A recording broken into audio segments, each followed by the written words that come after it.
1913 में हत्याकांड हो रहा है, वहां 1,500 लोग मर रहे हैं, शहीद हो रहे हैं।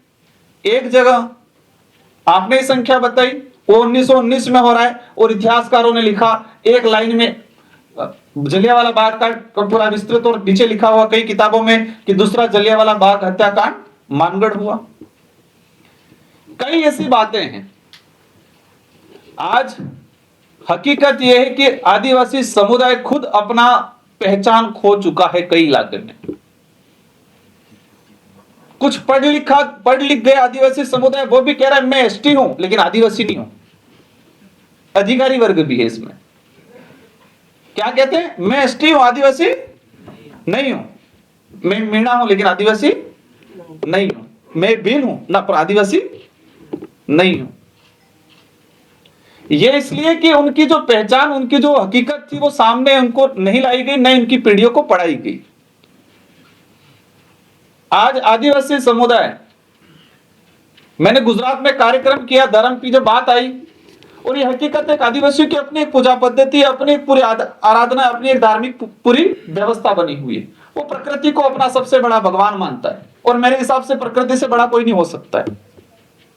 आदिवासी प्रकृति को अपना भगवान मानता है, वो उनकी अपनी पूजा पद्धति है, वो किसी भी धर्म का तौहीन नहीं करता है।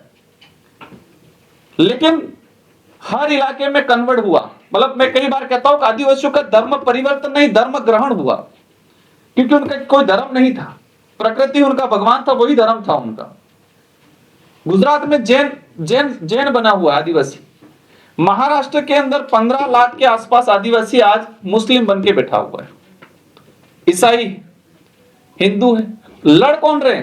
सर बता रहे थे भाई, एक आदिवासी की मतलब मृत्यु हुई, जो ईसाई बना हुआ वो अलग विधि करेगा, हिंदू बना हुआ वो अलग विधि करेगा, और तभी लड़ रहे हैं आपस में। आज हकीकत, बिरसा मुंडा, सिंधु कान्हू, टाटिया भील, ये जल जंगल जमीन के लिए लड़े, पहचान के लिए लड़े, अस्तित्व के लिए, स्वाभिमान के लिए लड़े। लेकिन आज आदिवासी देश के अंदर आपस में सिर्फ धर्म के लिए लड़ रहा है, और वो कौन लड़ रहा है? आपस में ही लड़ रहा है।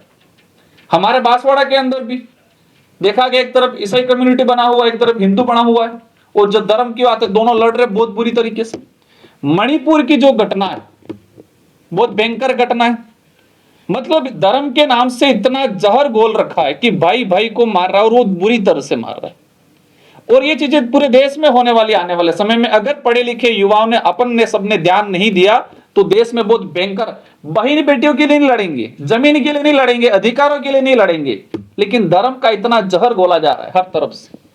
मैं किसी एक धर्म को दोष नहीं दे रहा हूं, कहीं के सबकी जिम्मेदारी है, सब जिम्मेदार हैं। और स्थिति इतनी भयंकर बनी हुई, मैं भी कई बार पोस्ट डालता हूं सोशल मीडिया पे, कहते हैं आप तो हिंदू विरोधी हो। फिर कई बार हम कहते हैं आदिवासी ना हिंदू है ना ईसाई है, कुछ कहते हैं आप ईसाई विरोधी हो। हम किसी के विरोधी नहीं है। आदिवासियों ने अपनी पहचान, क्योंकि उनको क्या लगा कि पिछड़ा हुआ है, हमने भी गलत किया है।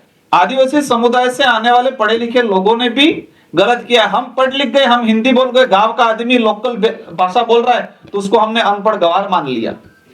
मेरा यह कहना है कि आदिवासी समुदाय का ही व्यक्ति दिल्ली में पैदा हुआ, पैदा होने के बाद उसने कभी अपनी मातृभाषा नहीं सीखी, और आप कभी गांव में गए, अब गांव के 100 लोग मिलके भीली भाषा में बात कर रहे हैं और आपको समझ में नहीं आया, तो उनकी नजर में, आपके दृष्टिकोण से देखेंगे तो आप भी गवार हैं, गवार ही है ना। क्योंकि हमारी क्या थिंकिंग है आज, कि जो गांव से आया हुआ व्यक्ति जो अपनी मातृभाषा में, गोंडी भाषा में, भीली भाषा में अगर बात कर रहा है तो हम क्या कहते हैं? ये तो गवार है।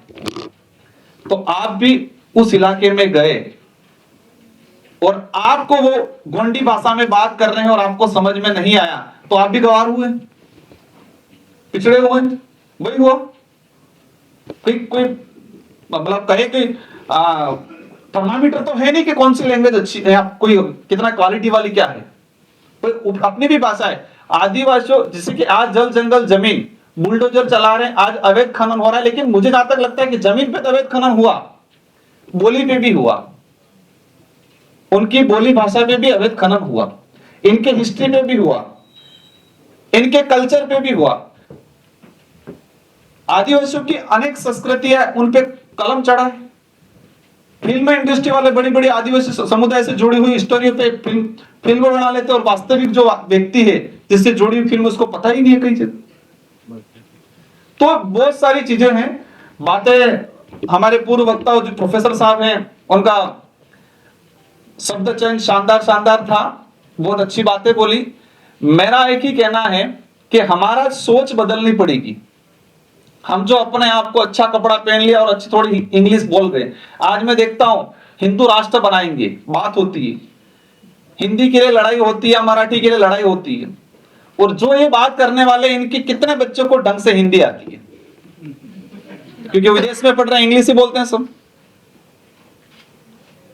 आज हम ग्रामीण इलाके से गोंडी भाषा, बीली भाषा बोलने वाले से कतरा मतलब उसको दूर रखते हैं, तो आपसे वो इंग्लिश बोलने वाले आपको कहेंगे ये तो। अगर देश का निर्माण करना है, प्रोफेसर साहब कह रहे थे कि हमें सबको मिलके, और ये सच में हो रहा है, और इसलिए हो रहा है कि आदिवासी समुदाय का इतिहास को कहीं न कहीं साइड में रखा गया इतिहासकारों ने। तो आज गर्व से आदिवासी समुदाय का, और ये बात देखा मैंने कि हमारा पढ़ा लिखा आदिवासी समुदाय किसी भी वर्ग, जो 5000 साल पुरानी एक एक बात पता है। 5000 साल पुरानी लक्ष्मण जी घायल हुए तो कौन सी जड़ी बूटी कौन से पहाड़ पे लेने का सबको पता है। सम्मान करते रामायण का भी हम, कोई दिक्कत नहीं है। कितने साल पुरानी रामायण है? 5-6 साल पुरानी होगी, लेकिन 500 साल पुराना हमारे मीणा भाई या भील भाई को अपना इतिहास पता नहीं है क्या? आज हमारा जो इलाका भील प्रदेश, जो टेरिटरी इलाका, आज भील प्रदेश की हम लोग बात करते हैं, सबसे पूरे देश के अंदर सबसे सघन क्षेत्र में रहने ट्राइब जो रहा है वो यही अरावली और विंध्याचल की पहाड़ियों में रहा है। माही नदी, नर्मदा नदी की घाटियों में ही यही रहा है, और उस इलाके को 4 भागों में बांटा गया आजादी के बाद। और वही मानगढ़ हत्याकांड जो मैं बता रहा हूं, 1500 आदिवासी उस समय भील राज की बात को, अलग राज्य की बात को लेके 1913 में लड़े थे और 1500 लोग मरे थे। 4 राज्यों में बांट गया, लैंग्वेज खत्म हो गई, भीली लैंग्वेज। पूरे देश के अंदर सबसे बड़ा समूह है भील, इसके बाद गोंड का, और गोंड और भीलों में थोड़ा ये विवाद चलता है कि गोंड की संख्या ज्यादा है, भीलों की संख्या ज्यादा है, लेकिन ये मानते हैं कि सबसे बड़ा दोनों कॉमन है। और आज बिखर गया सारा, राज्यों में बढ़ गया, धर्म में बढ़ गया, बोली भाषा में बढ़ गया, जातियों में बढ़ गया। और यही नहीं, धर्म नहीं, एसटी आदिवासी एसटी में, आदिवासी ओबीसी में, आदिवासी जनरल में भी है।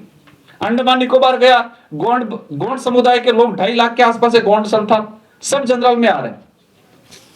हर इलाके के अंदर आज मुझे यूपी से मिले, गोंड समुदाय ओबीसी में आ रहा है। मेरा भील भाई रोद गोत्र का गुजरात में जाएंगे, कई जगह जनरल में जा रहा है। कटारा हमारी गोत्र के साथी गुजरात में जाएंगे, कोई रावत में जा रहा है, कोई ओबीसी में जा रहा है। इतना बिखराव हुआ जिसकी कोई सीमा नहीं है। उसका एक ही रीजन है कि आदिवासियों का अपना खुद का नेतृत्व करने वाला भाई कोई नहीं मिला। यह सच है कि आप भी किसी गांव का प्रतिनिधित्व करते हो तो पहले आपके गांव का करोगे, ना कि दूसरे गांव का। और यही चीज हुआ है। संविधान निर्माण की बात करें, आज आधुनिक भारत की बात करें, और अंतिम समय में यह चीज कहना चाहूंगा कि कई लोगों को लगता है कि आदिवासी के अंदर ये तो टकराव पैदा होगा। टकराव कभी पैदा नहीं होगा, क्योंकि आदिवासियों के अंदर हम कहते हैं कि अतिथि देवो भव, जो संबोधन दे रखा है, जो इंडिया की पहचान बताते हैं अतिथि देवो भव, तो वो आज भी आदिवासी समुदाय के अंदर जिंदा है। उसका 2 मिनट में बात करके समाप्त करना चाहूंगा। चिट्ठी शायद मेरे पास आ गई है, शायद इसका टाइम ओवर हो रहा होगा। आज आप शहर में जाओगे, शहर में दरवाजा खटकाओगे तो वो पूछेगा कि आप कौन हो, कहां से आए हो, ये पूछेगा। और आज आदिवासी समाज के गांवों में, घरों में जाओगे तो पहले कहेगा मेहमान आए हैं, बिठाएगा, पानी पिलाएगा, चाय पिलाएगा, फिर पूछेगा कि पहचान में नहीं आए आप कौन हो। ये अतिथि देवो भव है। शहर में दरवाजा खोलने से पहले पूछेगा कौन हो, कहां से आए हो, क्या काम है, उसको समझ में आएगा तो बुला के पानी पिलाएगा, बाकी नहीं पिलाएगा। और गांवों में कभी नहीं देखा वो आदमी, लेकिन गांव ट्राइबल में जाएंगे तो पूछेगा, बिठाएगा, मेहमान है, शब्द क्या देगा, मेहमान आया है, पामणा जय, बिठाएगा, पानी पिलाएगा, चाय पिलाएगा, फिर पूछेगा कि पामणा मतलब लोकल लैंग्वेज पूछेगा, आप पहचान में नहीं आए थोड़े बहुत, आप बताओ, शर्मिंदा होके पूछेगा। ये अतिथि देवो भव है। ट्राइबल इलाके के अंदर 1000 गांव होंगे एक गांव में, और किसी एक अन्य कम्युनिटी का गांव होगा, पूरा गांव मिलके उसकी बहन बेटियों की रक्षा करेगा। इतिहास के किसी पन्ने पे यह नहीं मिलेगा कि आदिवासी ने किसी का शोषण किया, अत्याचार किया, आदिवासी ने कहीं नरसंहार गलत तरीके से किसी के साथ आदिवासी ने हमेशा अपनी सुरक्षा के लिए लड़ा है, न कि शोषण करने के लिए आज तक आदिवासी नहीं लड़ा है। क्योंकि वो इंसानियत की भावना है, प्रेम भावना है, अतिथि देवो भव की जो बात करते हैं वो आदिवासियों के अंदर ब्लड में है। मैं जितेंद्र भाई को धन्यवाद देना चाहूंगा, जिन्होंने इस देश के 140 करोड़ जनसंख्या में से 14 से 15 करोड़ आदिवासी समुदाय के जो दबा कुचला, या कहे कि इतिहास के पन्नों में जो उनका जो इतिहास नहीं आ पाया था, उसको सामने लाने का, आने वाली पीढ़ी को इसके बारे में जानकारी देने के लिए जो किताब लिखी है कि राष्ट्र निर्माण में आदिवासियों की भूमिका, उसको लेके मैं उनको बधाई देना चाहूंगा। और साथ ही हमारे समस्त प्रोफेसर साहब को बधाई। इस कार्यक्रम में सम्मिलित सारे युवा साथी, सामाजिक संगठनों के पदाधिकारी एवं शायद कुछ यूट्यूब चैनल और मीडिया के साथी, आज बात हो रही है कि आज देश के अंदर आदिवासी समुदाय के क्या हाल है। सबके हाथों में एक किताब आई, यहाँ के सोशल मीडिया के माध्यम से इस किताब के बारे में जानकारी मिली, तो सबके मन में एक रुचि प्रकट हुई होगी।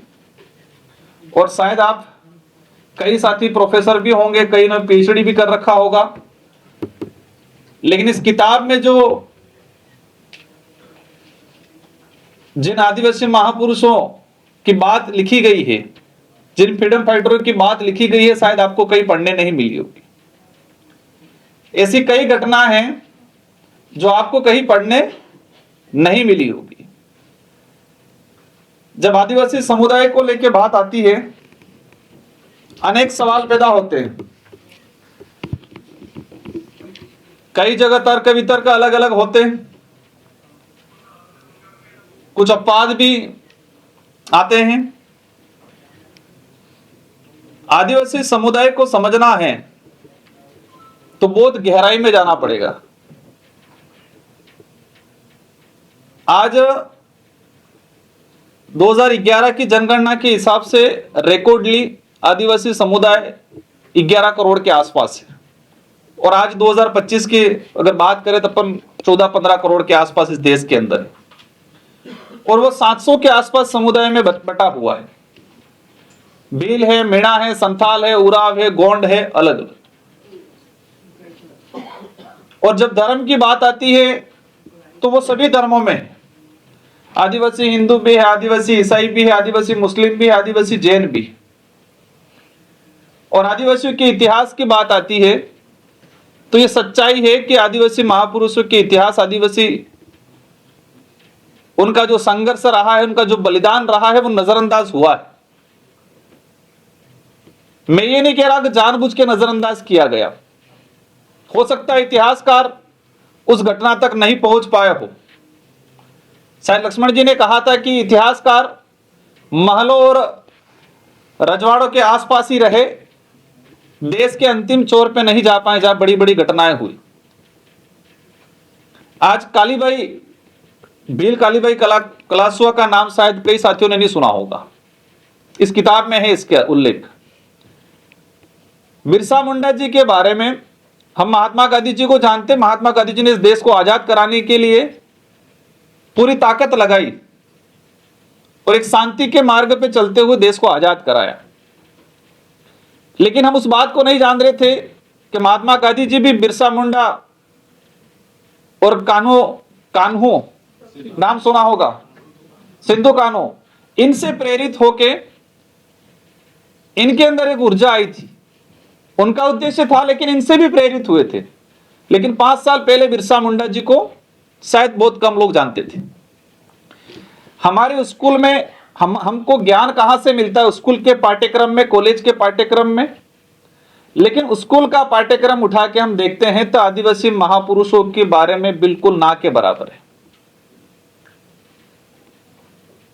मैंने कई स्टडियां की, मेरा एजुकेशन बिल्कुल ग्रामीण इलाके में रहा है और हमारे गांव की शायद हमारी पहली पीढ़ी हमको पढ़ने का अवसर मिला और पहली पीढ़ी में भी 10% लोग पढ़े होंगे। हम हमारे साथ में 90% बच्चे नहीं पढ़ पाए, आज भी अभी पढ़ रही है। तो हमें जहां तक लगा, हम नहीं जानते थे, मैंने कॉलेज भी किया, बिरसा मुंडा जी के बारे में कहीं पढ़ने नहीं मिला। कालीबाई कलासुआ 19 जून 1947 को उन पे गोली चलाई गई, आजादी से 2 माह पहले, आजादी से 2 माह पहले। वो गोली इसलिए चलाई गई कि रास्तापाल में शिक्षकों के द्वारा पढ़ाया जा रहा था और वो जो स्कूल थी उससे मतलब स्कूल उस समय अस्थायी चलती थी कि 5 दिन इस गांव में चली, 5 दिन उस गांव में चली। तो वो मेरे परिवार से भी होके गुजरा था। उस समय मेरे गांव में, मेरे परिवार में भी हमारा जो पुराना घर था वहां चला था।